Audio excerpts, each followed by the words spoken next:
Welcome back to Conflicts of Interest. This is episode 341. I'm the host, Kyle Anzalone. Today, talking about potential nuclear war with Russia, China, and North Korea. Very aggressive White House that we're dealing with the Joe Biden administration here. So I'll be breaking all that down for you. Just remember that you can find the show and share the show from the Libertarian Institute, antiwar.com, YouTube, Rumble, and Odysee for the video version of the show. It's up on everywhere you can listen to audio podcasts. It's also a part of the Libertarian Institute all podcast feed. So if you really like foreign policy, you could get this show and the Scott Horn Show just by subscribing to one place. And then you can support the show by doing your CBD shopping with our sponsor, Paloma Verde. Paloma Verde, CBD.com. Promo code PEACE. They have fantastic products at Paloma Verde. And when you use our promo code PEACE, you're going to save 20% on orders of $75 or more, and the show's going to get kickback. So it's a great way to help out yourself and to help out your favorite show. I really love the topicals they have at Paloma Verde. Of course, everything they have is great, the soft gels, the gummies, but a lot of what I deal with is like a little bit of knee pain, some back pain, some muscle pain, and the sports cream just works so quickly, and it's a nice menthol smell, helps me to wake up in the morning. Typically, I apply it once every couple days maybe because, once you get moving and get the muscles stretched out, you feel a little bit better. I really recommend anybody who's, active or just, getting older and has some muscle and back pain to check out the great lineup of products they have at Paloma Verde, but specifically check out their sports cream. I really love that stuff. Paloma Verde, CBD.com, promo code PEACE. Let's get into the show. The first article I have today, I wrote for the Libertarian Institute earlier this week. It's titled Congress NGOs Pressure White House to Sanction Africans, and Will Porter co-authored this article with me. The Joe Biden administration is resisting pressure from Congress and humanitarian organizations to blacklist African leaders. Robbie Grammer reported in Foreign Policy, lawmakers and several NGOs have argued the sanctions are needed to punish human rights abuses across the continent. The White House is sitting on dozens of potential sanctions for human rights violations and coup plotters in countries in Africa, yet Biden has refused to pull the trigger despite mounting pressure from U.S. lawmakers and human rights advocates, Grammer wrote, citing 7 officials, congressional aides, and experts. The State Department has drafted far-reaching penalties against officials in a number of African nations and has already extensive dockets of possible potential sanctions on people involved in the human rights violations in countries including Sudan, South Sudan, and Ethiopia, according to Grammer. Former CIA and State Department official Cameron Hudson told Foreign Policy that the current lack of sanctions makes us look like a paper tiger, while Democrat Senator Bob Menendez recently said the issue has created growing question for those of us who are big advocates for human rights and democracy. It remains unclear why the White House has resisted the sanctions proposed by lawmakers, as Biden has not shielded away from using economic penalties. Commenting on demands to sanction Sudan, the State Department simply said blacklists were only one tool the U.S. government has at its disposal, offering no elaboration. Over the past 2 decades, sanctions have become a favorite tool for both Republican and Democratic presidents. As noted by antiwar.com's contributing editor Daniel Larison, such actions against foreign officials are perceived as low-cost, low-risk measures that penalize other governments for their abuse or undesirable activities. However, while sanctions have delivered punishing blows to the economies of the targeted nations, they have been largely ineffective in prompting any kind of radical changes desired by Washington. The United States currently maintains embargoes on Cuba, Venezuela, Iran, Russia, Syria, and North Korea, yet has failed to significantly alter those nations' policies in ways favorable to itself, in some cases even pushing U.S. adversaries closer together. On its face, such economic warfare is intended to compel foreign states to follow dictates from Washington in exchange for eventual sanctions relief. But as Larison explains in a recent article, American leaders have become increasingly unwilling to grant those concessions, creating a policy of permanent escalation with no off-ramp. This is from Larison.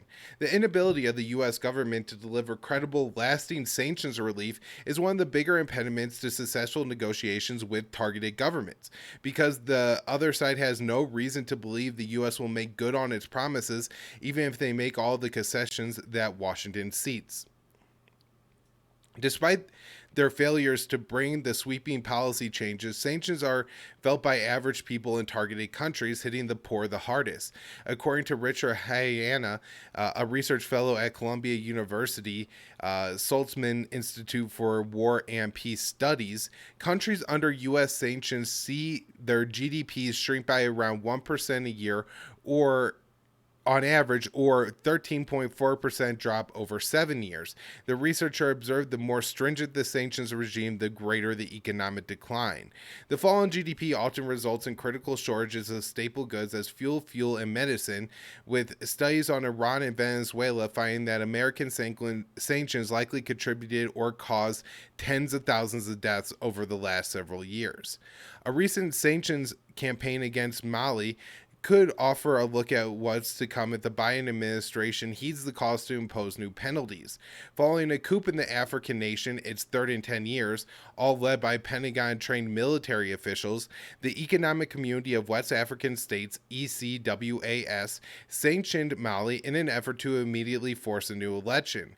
The West African bloc failed to produce the desired outcome. However, after months of warning from NGOs about suffering the sanctions would cause, as well as protests by the Malian people, ECWAS agreed to lift the penalties in July. Mali's next general election is now ostensibly scheduled for 2024, having been delayed for 2 years by the military junta in power in defiance of ECWAS's earlier demands. And so, I guess a couple things I would like to run back through here. The first is a quote by Bob Menendez, right? So, as I think you could very clearly see from the way me and Will lay out our article here, the sanctions do produce a negative outcome for the people of targeted countries, right? It may be that the Iranian government is really bad to their people, right? But if the U.S. sanctions the Iranian economy and medicine no longer gets shipped into Iran, then U.S. sanctions are killing Iranian people. That's what's currently happening in Iran, Venezuela, North Korea. I think the Russian economy likely has enough outlets and, trading partners still, and enough internal mechanisms that maybe their people aren't dying from from having shortages of medicine. But we've also seen Cuba, potentially Nicaragua, and that. So, this is quite rampant. And so, he's out there. Bob Menendez is saying we have to issue these sanctions for human rights reasons, and yet these sanctions are going to make the human rights situation in every single one of these countries much, much worse. But far worse, what happens is it becomes illegal to have commerce with these countries. And so when you have a country that's essentially under blockade, it becomes illegal to trade with those countries, then smuggling becomes the only way to get trade in. And the people best put in place to capitalize and profit off of smuggling are government-connected officials. And so these policies serve to benefit the governments. And it's not only through the corruption level and just they become the only people that can make money this way, but also if you look at what it takes for people to rise up and to protest and demand their government leaves, it often takes a lot of capital. It takes a lot of time and commitment, and you can't do that if you're poor and starving to death. If you have 2 children that you can't feed, you have to spend your time finding ways to feed your children, not overthrow your government. And so, that's, I think, another issue of what we're seeing here. Of course, the paper tiger thing is completely ridiculous. The U.S. has issued, I think, sanctions on 6 Eritreans in the Biden administration.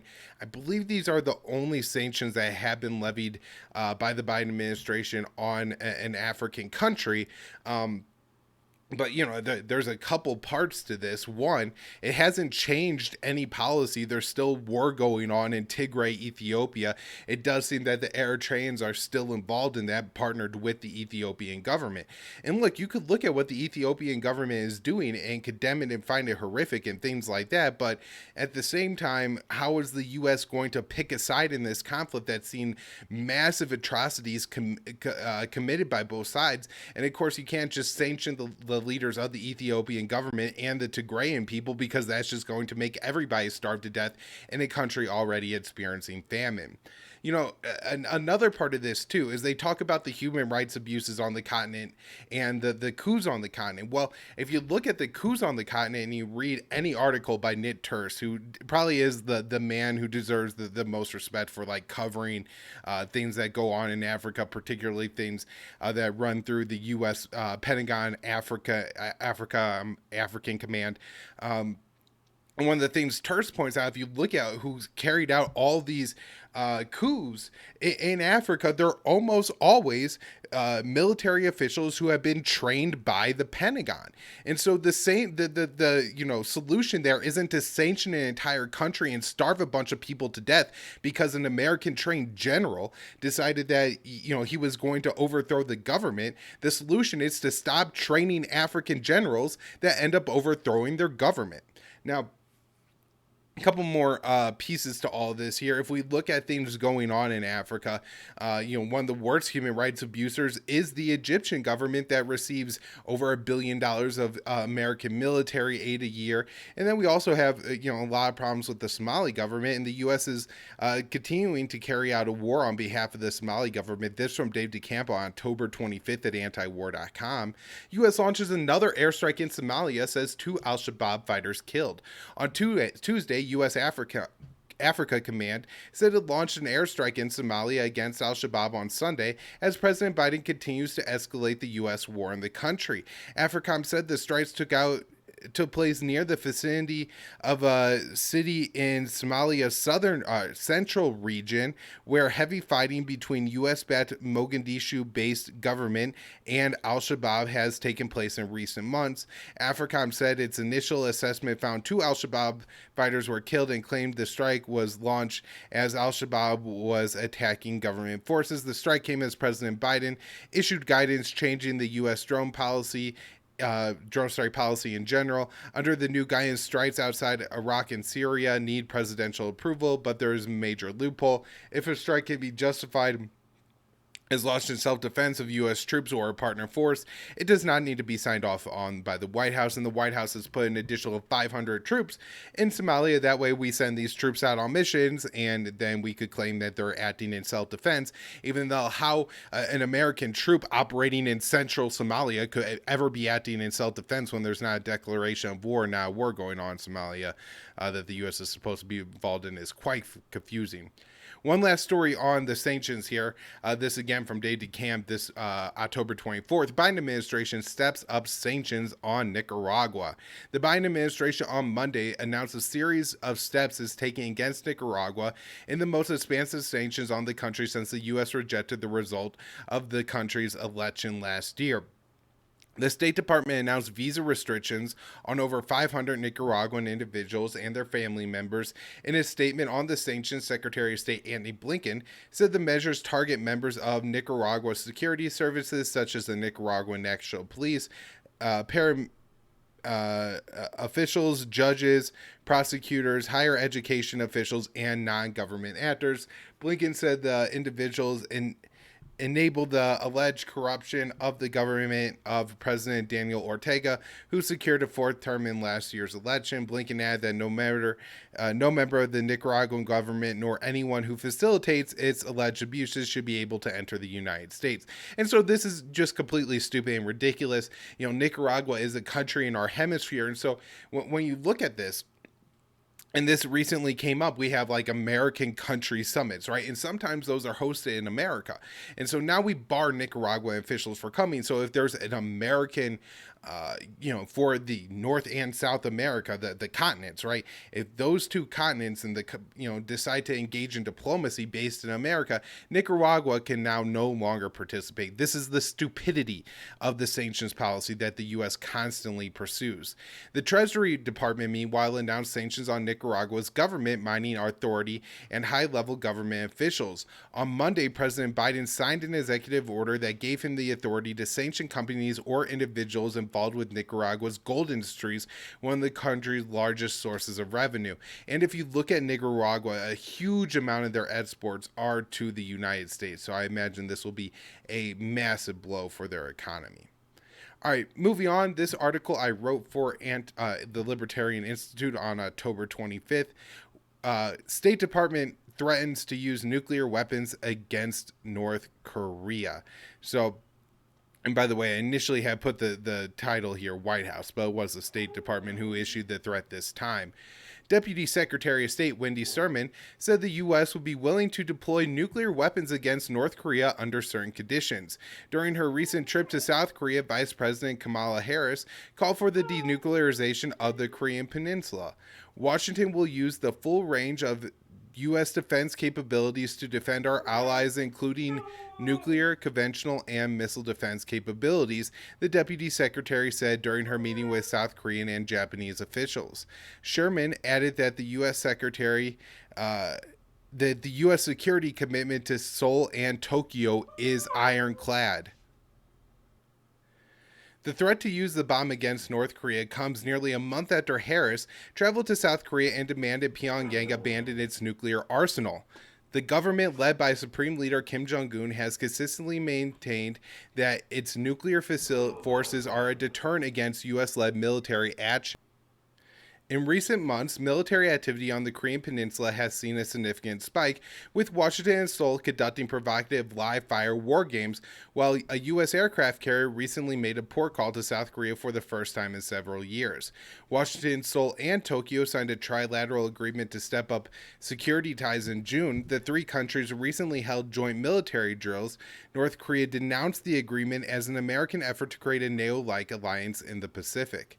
Pyongyang conducted a record number of missile tests in 2022, including launching an intercontinental ballistic missile for the first time since 2017 and firing a missile over Japanese territory.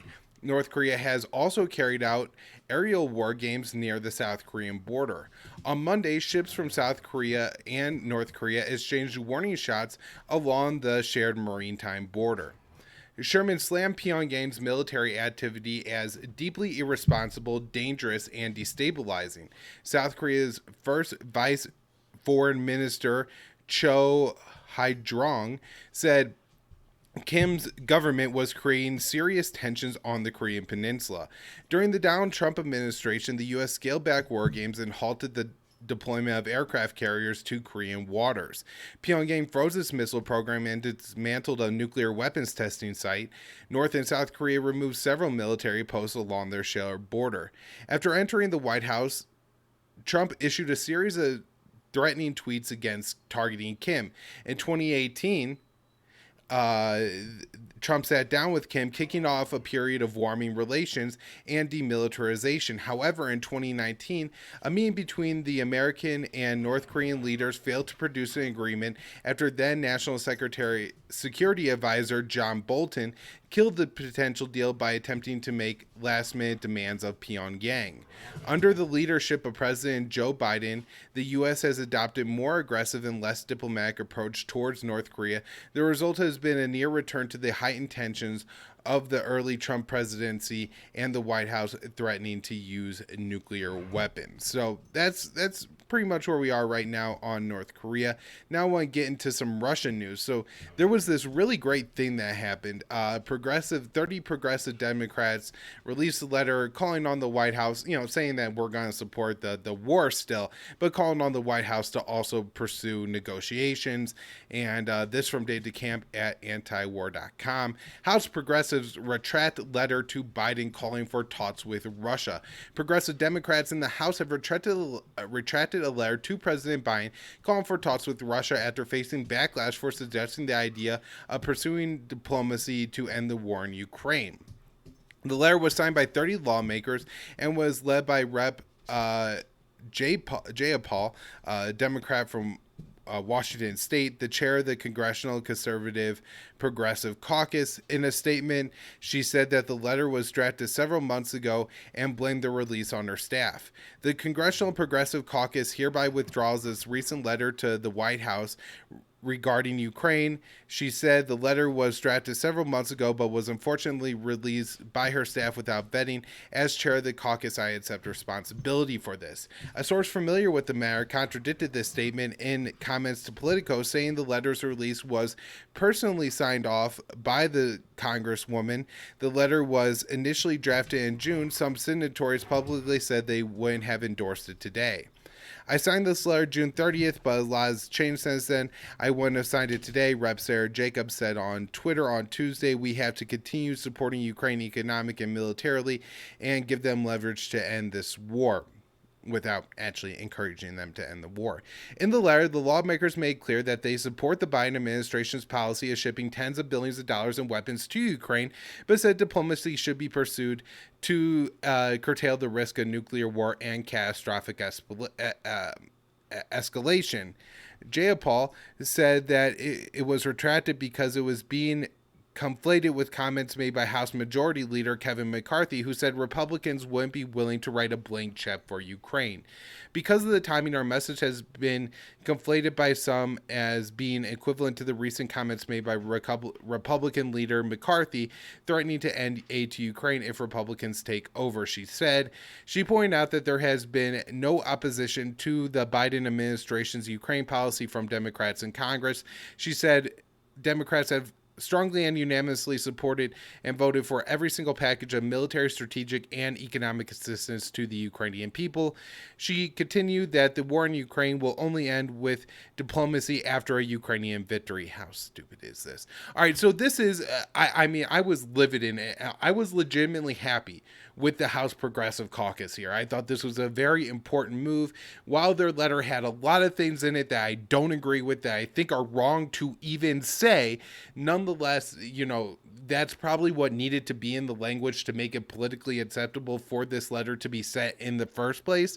And the call for diplomacy is extremely important. If you have the entire House, Progressive Caucus signing a letter and calling for diplomacy, it gives the rest of us some cover here. Because you're going to include House Progressives of being Putin puppets. That's, not how the politics in America works right now. And so I think that's a pretty powerful argument. But here, these people are just absolute cowards. They got some back draft on this letter or whatever you want to call it, and so they pretty much immediately withdrew it.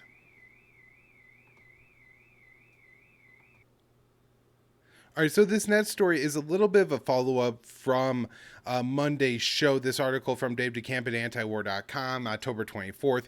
Russia says its forces are preparing to work under radioactive contamination.